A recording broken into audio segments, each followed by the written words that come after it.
Episode 5. This is David, aka Dr. C, and Richard, aka the Hsunami. And we were talking earlier about the week, and we were getting ready for the trip coming up this Friday. I got signed up. Eric got everybody into a group chat this morning, and my phone started blowing up a little bit. I know Richard was seeing that happen, and we see a lot of people Oh, excited yeah, to get that was together. great. Yeah, I was just wondering what the hell is happening and who are all these people texting me? I don't numbers, area codes I've never even heard of It's before. like an Amber Alert. And You use spam. like, did our phone get hacked, or did we get on some spam list? What happened? Never had a group that big jump into the chat for craps. It's usually 4 or 5 of us max.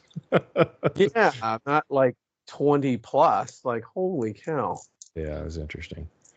So yeah, we were talking about your daily activities in Las Vegas now that you're a full timer, and you were kind of going over some stuff, and we were talking about bankroll Well, management. bankroll management is the most important thing because whether you're playing for fun or you're playing to try to make some money, you have to have a reasonable bankroll to have any kind of expectations of trying to make any money.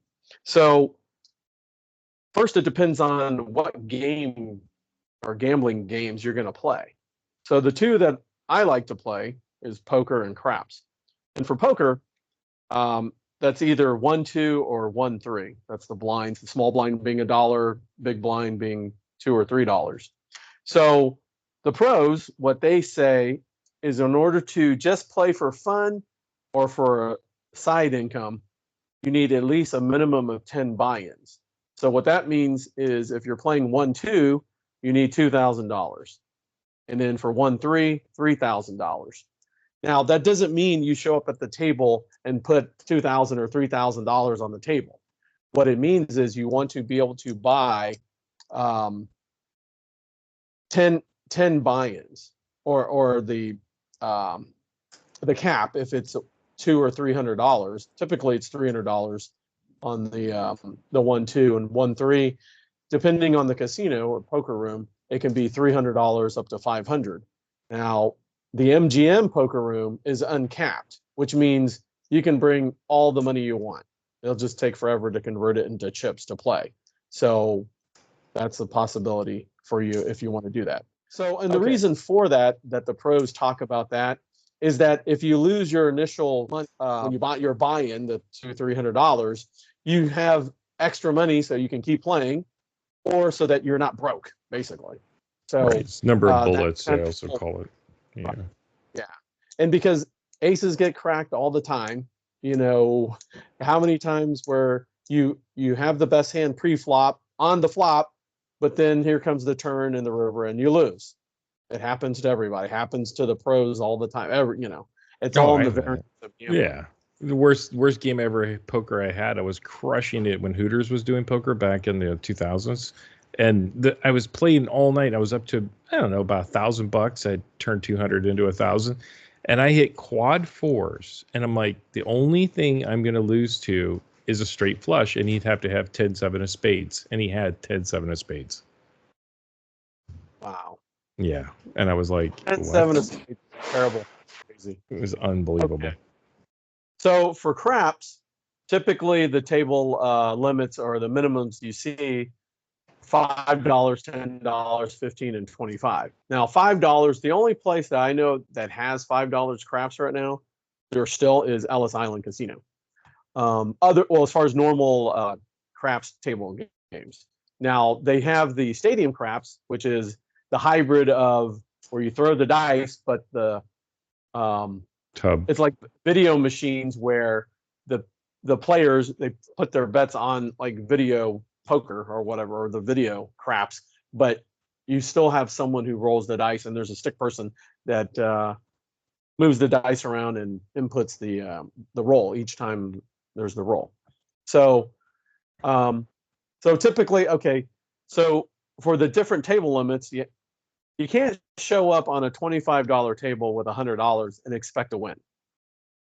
More than likely you will lose. And when I was dealing, I saw that all the time at Horseshoe in Paris on $25 tables, and people wondered why they lost.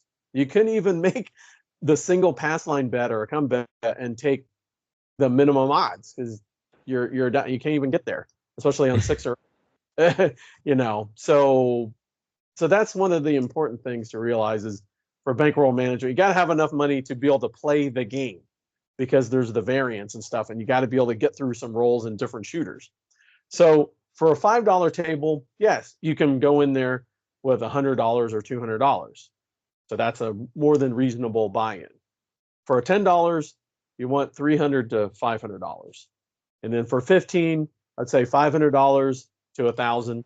And then for 25, you want $1,500 to $2,000. That's a good amount. Now, that doesn't mean as soon as you get your chips, you put all your money out there and bet everything. All in the field. The field is the worst bet. Most people don't realize that with all those numbers and everything, but it's missing the 5, 6, 8, and 7. Yeah. That there's there's 16 ways to win, but 22 ways to lose because that's the 5, 6, 7, and 8. So it's now, 20% if it's only double on the double or the 2 and 12 that pays double, that means the house has a 5% edge. When it's a triple 12, the house only has a 2.5% edge. So, but that 2.5%, that's a lot. It's huge, especially 5%. So it's already hard enough. And the reason for that is the only bets where you're getting the true odds on the payouts are come bets or the pass line bet.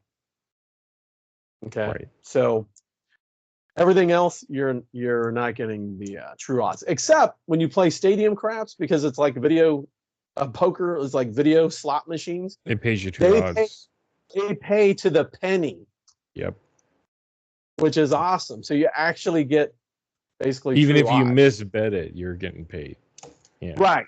Exactly. And I saw we mean by that, paying $5 on the 8 and 6, and they were still getting true odds.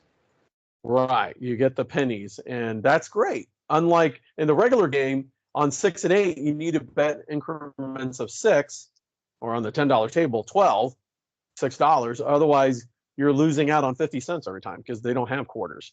Right. So that's the whole reason why they do that. And it makes it easier for the dealers to make the bets. Even on the 9 and 5 odds, you don't have to worry too much. Where true odds, you'd have to put an even number, and on the stadium, I remember because I had $5 odds and it was still paying me, right? Exactly. So back to your original question, what exactly did I do most of these days? Well, one thing I didn't realize this, and it's my fault for never checking on this, was at Boyd, I've had free play since I had the second tier status, the blue card, forever. And since I normally don't play slots, or when I do, I don't worry about the free play. I'm like, whatever, right? Because it's always like $5, $10. Like, who cares about that? It's just a waste of my time. So, I'm just going to put a $100 bill, hit max bet, and just press the button and hope I hit a jackpot trigger. So that's what I'm trying to do. So one time I was bored and I'm like, I saw the machine, I actually went into their website on the app on Boyd to see what their promotions were, what was going on, and plus I wanted to see how many tier points I had and all that kind of stuff, right? Well, I saw on certain days, they had $15 free play for slots, and I'm like, all right, well, I'll go try it and see what happens. And so I enter in the machine, and I'm trying to figure out what game should I play, and then it hit me. Oh, I should play video poker, jacks or better. And one of my friends is like, why do you play that? And I go, well, when you hit a pair of jacks or higher, as a minimum, you get it's a push, which means you get your original bet back. So if you're playing 25 cents and you're betting the max at 5 quarters, which is $1.25, you get back $1.25. It's a push. But in free play, that means you can press the cash out button and it'll spit out the ticket with it unlocks your free play. That money. Yeah. And so in the past, what really turned me off from free play was they didn't have that back then. If you wanted your money, you had to call the stupid slot tech person to hand pay you. In the old days when you had put in stupid coins and quarters or nickels or whatever into the machine. So that's one reason why I never liked slots, because it's like you had to carry around those damn buckets And then there would be old ladies trying to steal your bucket because for whatever reason there's only so many buckets in the casino, right? and they were always super filthy. So it was like, I don't really want to play slots. Literally, your hands got dirty because of all the silver coins and whatever, you know. So once I figured that out, I'm like, wait, so how many days am I getting free play? Is it just 1 or 2 days a week, a month, or whatever? I found out at Boyd, it was 3 times a week right now. So I don't know if it started in the month of May or if it's been every month of the year. Thing. Wow. Yeah, it looks like it was ongoing because I was like, oh, maybe it's just May, but I saw June, and then it's like, oh, hey, it's there. Okay, Wednesday, Friday, Saturday for me at $15. So that's $45. So I was thinking about like what is a reasonable expectations of this, and I was like, well, if you got 50%, that's pretty darn good. You know, $750 every 3 times a week, that starts adding up. You know, if you look at, okay, 52 weeks out of the year. Now, the most I've ever gotten out of it was like $20 out of 15. That's pretty good. So anything more than 50% and up is gravy, and it just starts adding up. So then I was looking at Caesars, and when I was getting I wanted to get a WSOP player's card because I thought it'd just look cool than the regular military one I have. The lady's like, hey, I don't know if you realize this, but you have like $200 in comps. And I'm like, what? $200?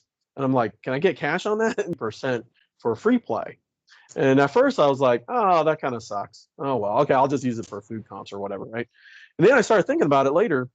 Hey, if I could turn $200 and get $100 in free play, how much can I win out of that? Okay, 50% rule. All right, worst case, $50. Well, hey, $50 is a lot of money, right?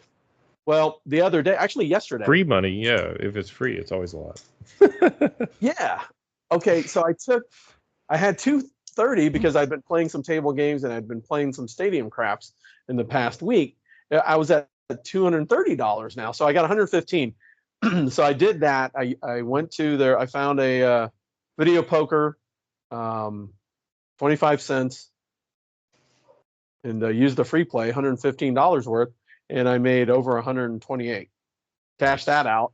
So I took that money and I went to go play stadium craps. Okay. So on the stadium craps, they have at Horseshoe in Paris. Well, the one at Paris, it seems to be open all the time. They always have a dealer. But at the Horseshoe, it seems like unless someone's playing there from the swing shift, they normally close it or send the dealers home early. And so it doesn't open back up until the 12 o'clock shift shows up, the day shift. But what's different about Horseshoe in Paris, and hopefully you'll be able to see the picture of it, normally the minimum bet on these stadium craps is $5 for a place bet or a pass line, don't pass. And then, of course, you can do dollar hard ways or whatever, hopping bets and stuff. Well, at the Horseshoe, literally the total of all your bets on a roll just has to be $5 or more. So what that means is you could literally put $1 on the pass line and $1 on the hard ways or $1 in the field. And as long as it's $5 or more, you can play. Yeah, the combined bet, like a roulette spin. Yeah, exactly. And so I don't know if someone just set that up improperly or if they did it intentionally to try to just get more people to try it out. I don't know. But I've really taken advantage of it because it's like when I'm playing, if I want to roll the dice really cheaply for practice, it's $5. That's a pretty good deal. With a potential ridiculous return. Yeah. Even you get paid pennies. Literally, you get paid pennies. And it counts for free play too, doesn't it? Or no?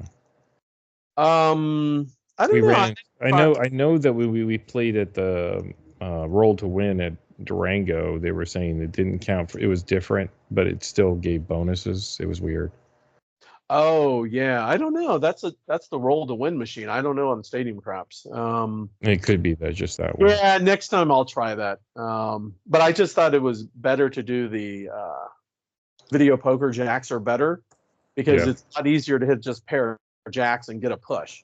Well, I which is got a to play win. both of those the last time my wife and we took the kids to Vegas when you and I were there, and we had a great time because she could sit down at the table, at the betting machine, and everybody was there, and she liked it more because when she goes to normal craps, she's always looking for a place to sit, or she has to sit at a slot machine or whatever.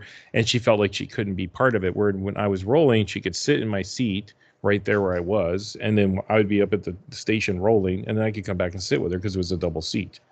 So it was really nice, just to chill out.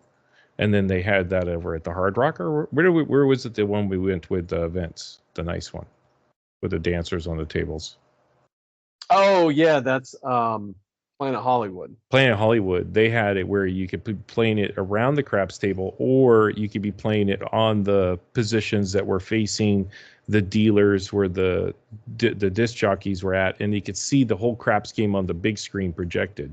And they would be betting the game with us there too, because we were like rolling and it was late at night, and all of a sudden people were cheering over there, and I was like, what? And they're like, way to go, shooter. And I'm like, what do you do? You're way over there, like you're not even over here with the craps guys. Like, were you watching it? And then they were betting on it. They were like because I didn't realize it was all linked. You could pick that. They could pick the blackjacks, they could pick the craps there. I really Right, like and the that. Was roulette cool. as well. They had all Yeah. option games they could play. Yeah, Yep. they had everything, and it was just like you could sit there with two people at your table, and you could play with the roll to win, or you could play any of the other games. Yeah, it was cool. Yeah, that's definitely an interesting thing that the Caesars properties have done there. So, um, I see that as the future, actually. yeah, it's possible. What I've been doing on that, as far as the poker and the craps, but as most people know, the World Series of Poker kicked off May, I think 28th. And so the first event I played in was the kickoff tournament. That was the $500 entry. This was a freeze out, which means there's no re-enters. Once you get knocked out, you're out. So yeah, I was off to a great start. One of my big hands I won early on in level 1 at ace 10, made a full house on the turn, and my opponent had an ace, and he just kept betting into me. Or no, I kept betting, and he just kept calling, and took a big chunk of his stack. So it's trips versus three of a kind aces versus your full house. Yeah, I had aces over 10s. That's a hard to let go. I mean, you got ace king, ace queen, ace jack, and you got somebody betting into you, and you're like, well, okay. Probably you're thinking you got the only ace too. You're like milking you. Right. Yeah. So once I had the nuts on the turn, I'm like, I'm hoping he re-raises. Come on, re-raise, baby. You can do it. Oh, and the only like, God dang it. I couldn't get any more chips out of him. But there was one where I had pocket threes go all in. The guy had the pocket jacks, and I'm like, oh, that's not good. Then there was a jack on the river, and I'm like, oh, I'll set it. I lost. And then someone yells out, hey, man, sit down. I was already up out of my seat, getting ready to get the backpack on. And, oh, you made a flush. So I made the flush with my 3 of spades. And he's like, what? At first, he thought they were just messing with him. And I thought, oh, I didn't think I won either. I'm like, a flush? I didn't even see that for whatever reason. I think it just had the tunnel vision of I'm looking at pocket threes. He has pocket jacks. I can't win unless I get a 3 on the board. And I don't see a 3. And I see another jack. And I'm just like, oh, I definitely lost. No, I made a flush with the 3 of spades.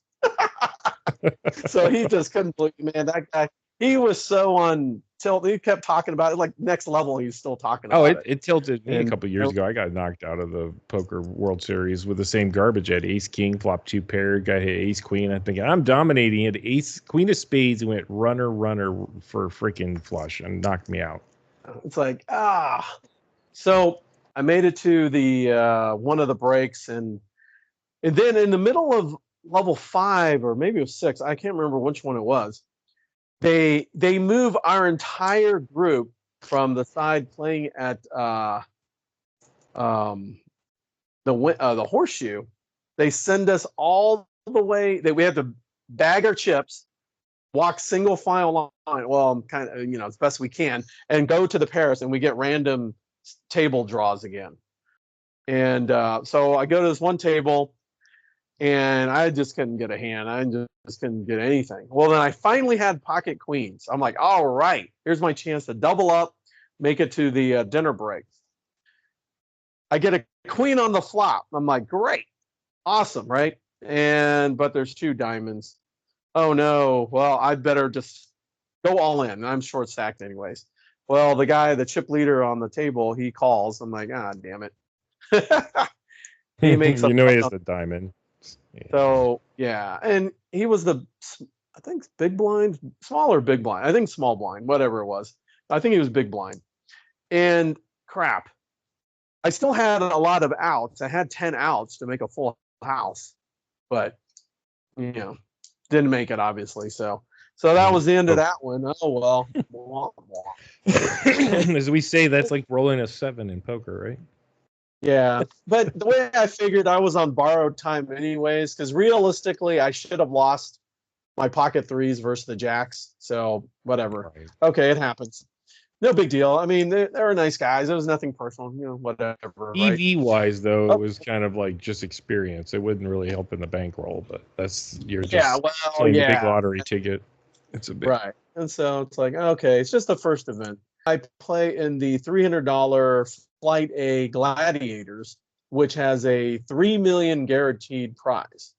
Okay, prize pool. So I think it's going to be more than 3 million just from the number of people that re-entered, and there was 4 flights. I was doing pretty good, and then I'm out. Just like and it's done. Yeah, I'm out. So it was just like there was one level I was just card dead, couldn't get anything, and there was one guy. I don't know if he bluffed me or not, but he may have, but I didn't want to risk all my chips. So I was like, I had to fold because I figured, well, I'd rather fold than take the risk. So it's like, it seemed the more cautious way to do it because I made it to later rounds. No good. I had king, queen. Once again, I got a queen on the flop, but it turned out the guy had pocket aces. So what are you going to do? At least it wasn't a stupid flush with 9-7 of diamonds or something. So, oh, well, he was legit. Like, all right, well, good luck, man. So then I play in a $50 satellite to try to get into the next, another Gladiator event. And I did okay, but what's different from the main events where they're 30-minute levels, well, the satellite was 10-minute levels. So literally after a couple hands, boom, the levels are going up. Next thing you know, it's like all in. Everyone's all in, all in, all in. And well, yeah, I started off pretty well, but then I noticed I haven't played many satellites, but I need to probably study up on satellite strategy, because I think there's a little bit different strategy the way you got to play it. And so, and of course, I realized that towards when I'm almost out of chips, and it's like, wow, that's great for next time. But it was fun. It was good. Yeah, I found the double. I found it just double up in those turbos because the time goes so quickly and the blinds go up so quickly that you don't have to worry about building the pot, because the pot will build. Just because once they start throwing the ante in too, it gets out of control. Oh, the ante started on level 1. Yeah, that's pretty much normal, I think. Yeah, I think that's the new tournament speed up, so you're not there for infinity. Yeah. I mean, when we got to 2, 2, and 1, or it was just our 1, 2, 2. It was like, holy cow, that's like 5,000 chips, and you only start with 10,000. Yeah. So it's like, but you supplemented all of this by what you were doing, like Gold Coast this week and everything else. This wasn't like out of money. You were burning money, but you were also using your traditional bankroll management to get there. Yes. Okay.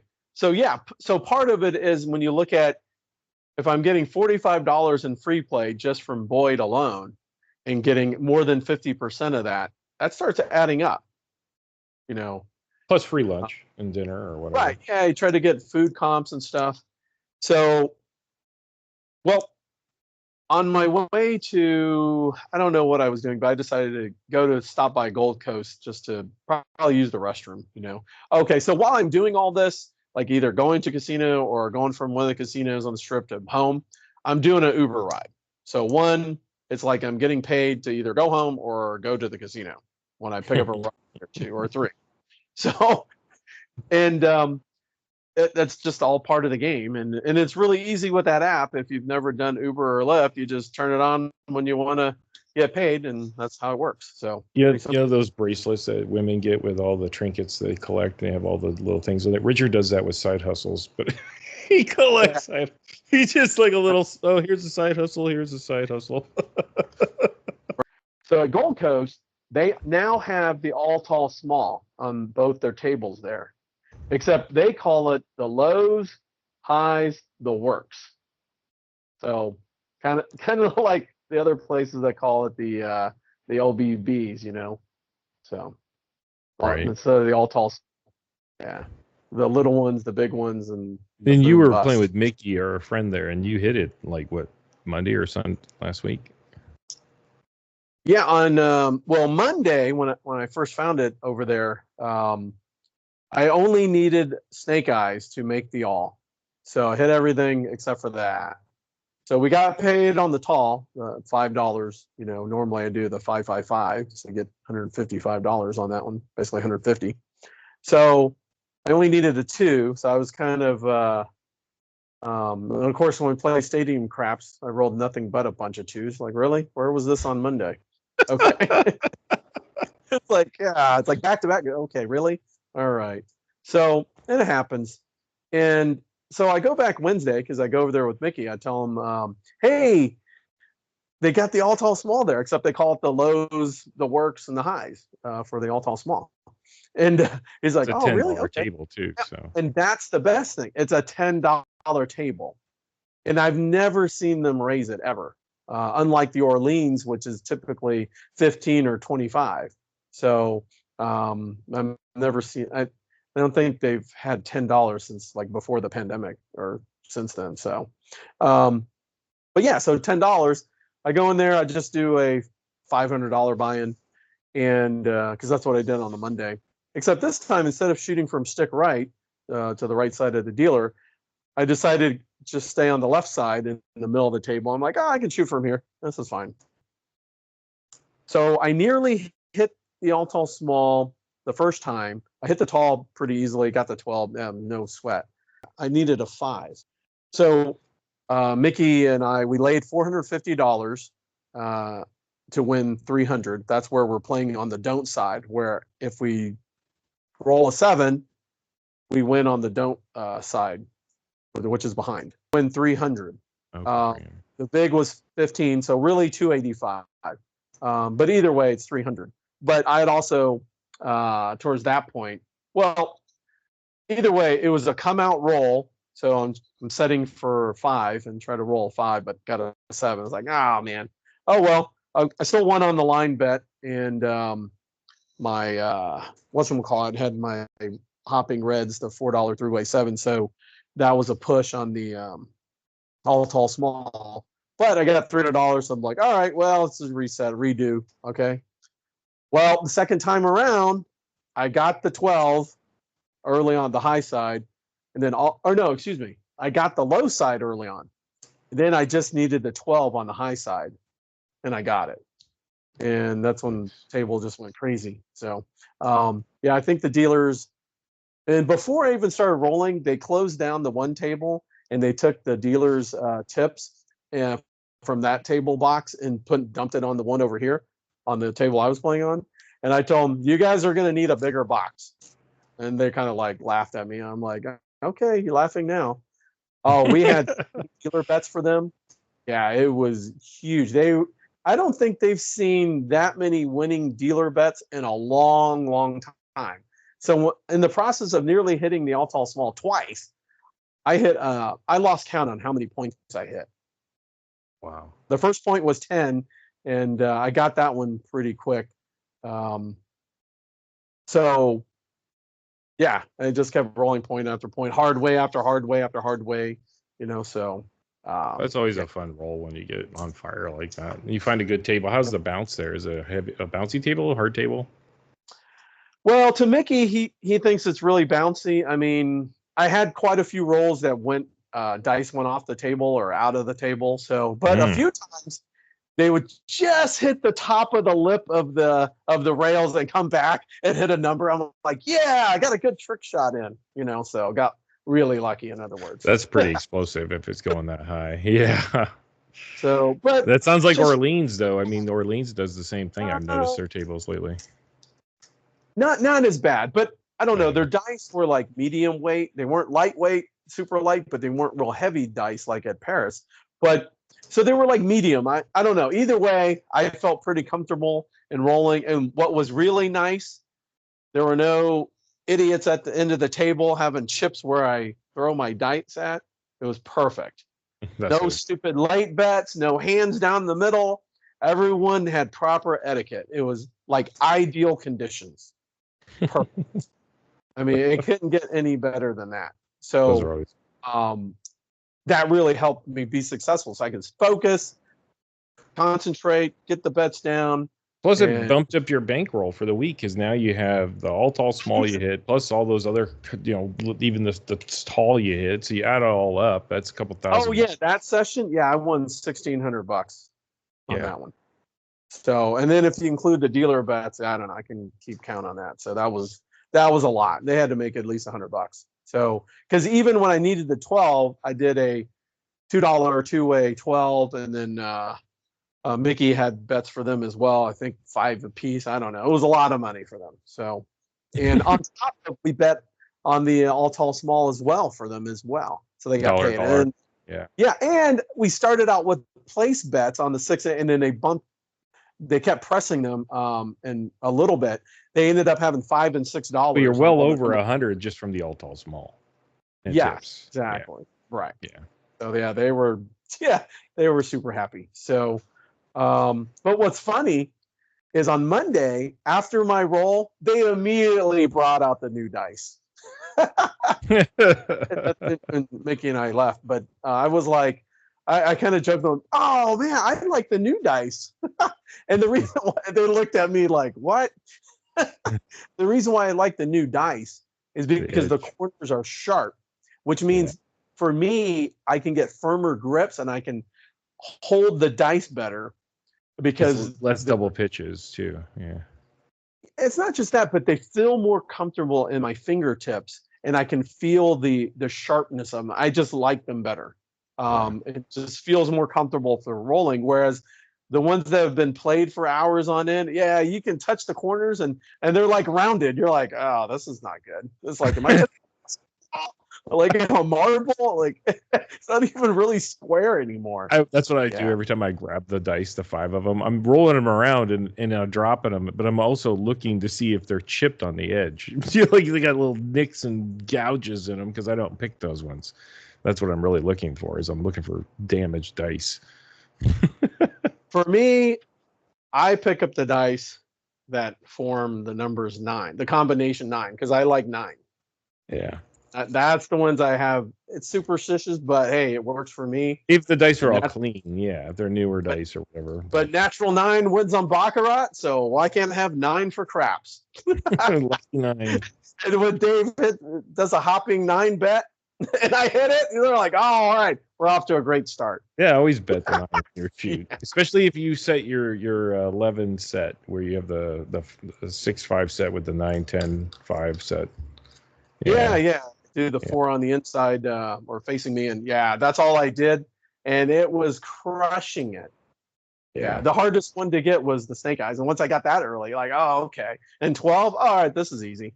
That's what I've been rolling anyways. Yeah, no problem. I've noticed in craps, the longer you play with people, it's kind of like some people have slices in golf, and they're gonna hit a certain way, and certain people when they roll the dice, they just roll a certain way.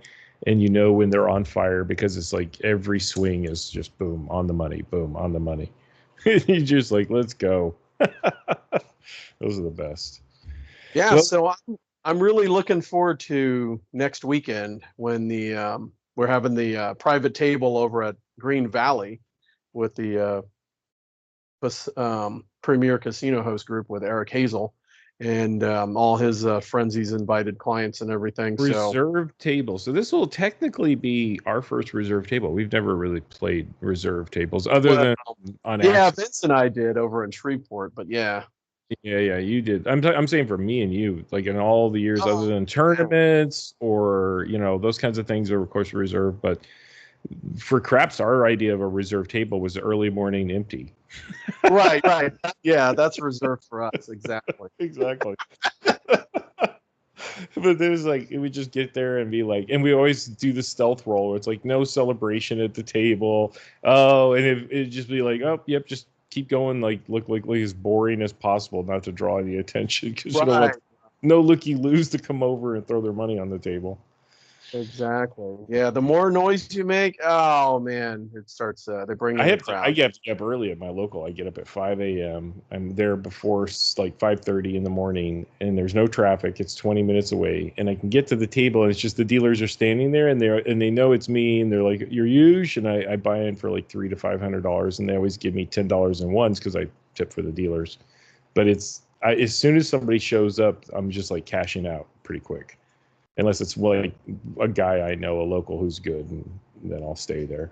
But yeah, and that's the key to gambling, is that you have to know when to walk away, take the profits, don't keep playing, don't start betting bigger and taking you out of your normal game and routine on how you play.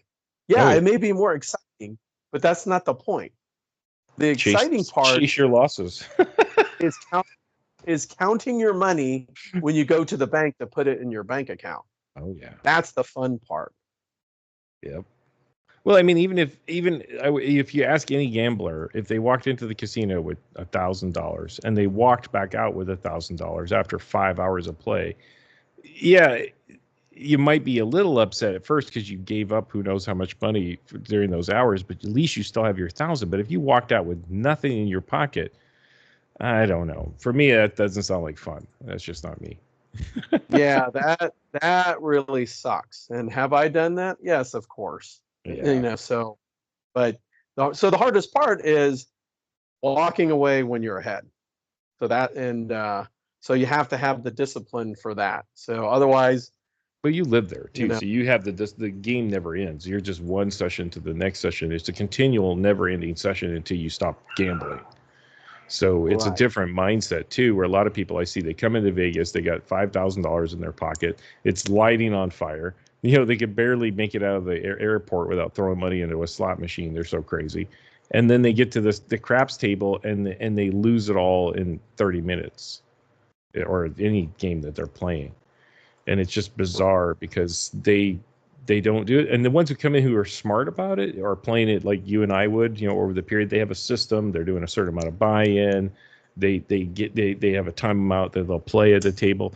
I mean, craps is one that you can get caught in, I think, where it's like poker. You could play it all day, but the problem is that eventually, the EV catches, the odds catches up with you. The variance is going to destroy you. I mean, and that's the thing. That's what the casinos want, to keep you there as long as possible. That's why they give you the free drinks. Yep. No, they give me free gas, free $10, free food at the local casino, and then anywhere from $25 to $10 in free play, depending on which day of the week it is.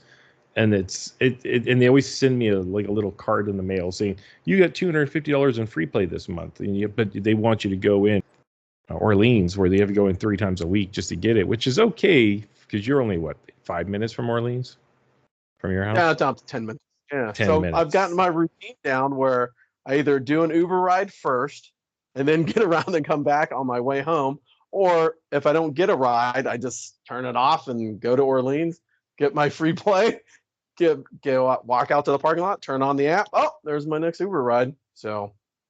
And that's what we've been doing for 15 plus years, depending on, situation on where we live. If we were when you lived in Washington, you were going to the local casinos there, either Tulalip or Emerald. Yeah, Emerald Queen or whatever it was, right? Yeah, Emerald. They actually rebuilt that. It's really nice now.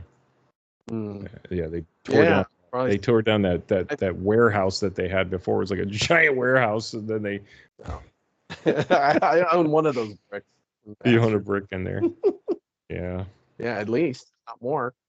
So yeah, but yeah, so I hope everyone enjoyed this episode. If you did, like and subscribe. That'll help our numbers. Definitely. We'll hopefully see you guys. If you're going to be at the Green Valley or you're interested, reach out to Richard on Facebook, or you can also reach out to me or even the group, the Gambling Odyssey, and see. We'll be posting schedules for other meetups as they come up, and talking about that. We'll also be doing a review because I'll be gone Friday, Saturday, and Sunday, back on Monday. So Monday we'll be doing a podcast, or Tuesday probably, give a break, and then Yeah, post we'll try to do a after action, and hopefully we got. and hopefully get Eric on there too, and then kind of go over everything. Exactly. Yeah. Yeah. All right. Oh, Talk to you. so what makes it special for this weekend is it's Eric's birthday, so And it's Father's Day. and it's Father's Day. Yep. Yeah, it'll be busy. All right. Talk to you later.